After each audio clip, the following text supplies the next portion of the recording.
Picture a family game night, everyone's having fun, and then your child lands on the wrong square, or someone else draws the winning card, or the timer runs out. Suddenly, the board is on the floor, your child is in tears or in a rage, and the rest of the family frozen. Or maybe you're on the soccer field and your child's team loses, and every other kid shakes hands and heads to the snacks, but your child is still on the field, inconsolable or furious at a teammate. Maybe you've quietly started letting them win just to keep the peace. Maybe you've stopped suggesting board games altogether, or you've gotten a call from a coach or another parent. Let's talk about what's actually happening inside your child's body and brain when they lose, why it hits so differently for our autistic kids sometimes, and how to start building real tolerance in small steps so your child can regulate themselves even when they don't win. So losing isn't just disappointing for autistic children. For many of them, losing feels like proof of something about who they are. It's not poor sportsmanship. It's not immaturity that you can just lecture away. It's a child whose nervous system has fused the outcome of the game with their own sense of safety and identity. And sometimes the external behaviors you see, the flipping, the quitting, the refusing to play again, those aren't manipulation. They're the only exit strategy from an experience that feels genuinely unbearable. And here's something I want to say before we go any further, because I think it really matters. That same intensity, that refusal to accept not good enough, is also behind some of the most remarkable things our autistic children teach themselves to do. I work with a family whose daughter can't stand to lose, but that same drive has led her to teach herself piano, to get out on the ice skating rink again and again until she teaches herself. She pushes herself in ways that genuinely astound the adults around her. And I want you to hold that image because it does something important. It lets us see this child as a whole person, not a collection of symptoms. It gives us permission to hold some genuine admiration for this trait, even when it's exhausting. And it sharpens what we're trying to do here. Because the drive for better is not the problem. What's missing is the skill, the ability to tolerate the gap between where she is and where she wants to be, especially when someone else gets there first or when the outcome is out of her control. So again, we're not here to fix a problem. We're here to build skills around a strength so that your child's drive can work for them instead of blowing up game night. Here's a few reasons that not winning impacts our autistic children so hard. First, black and white thinking, which, as you know, our children are prone to, right? There's a winner and a loser. Those are the only two categories. So a phrase like, good game, I'll get them next time, requires holding two things at once. I lost, and it was still worthwhile. That middle ground is cognitively hard to access. Second is something called identity fusion. As with perfectionism, if I lost a game, then I'm a loser. That outcome doesn't stay attached to the game only, it attaches to the self.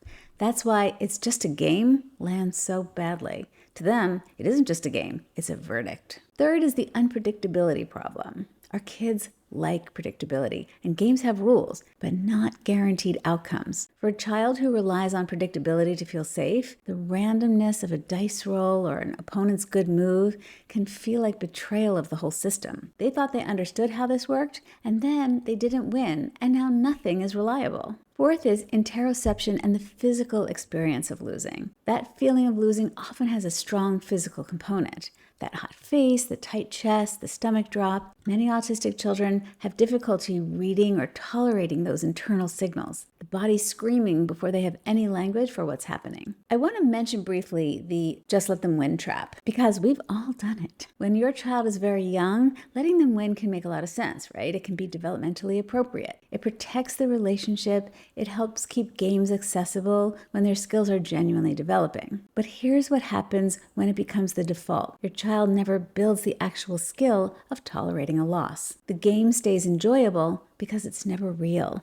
And then the world, maybe a classmate, a coach, a sibling who stops going easy, introduces a real loss, and your child has no tolerance built up at all. Letting them win doesn't protect them in the long run. It delays the reckoning and often makes eventual reckoning even harder. The goal isn't to stop letting them win cold turkey. The goal is to start intentionally and gradually introducing experiences of not winning. We want to do that in low stakes, high support conditions so the tolerance can grow. Let's talk about the shift from keeping the peace to growing the skill. You're not trying to get your child to be a good sport in the abstract. You're helping them develop 3 specific skills. First, tolerating the physical feeling of losing without it becoming a crisis. 2, separating outcome from identity. I lost this game, but I'm still me. I'm not a loser. And 3, staying in relationship even when the outcome isn't what they wanted. Sometimes parents tell me, Andrea, I've tried validating, I've tried staying calm, I've tried all the things, and we still end up in the same explosion over one tiny thing.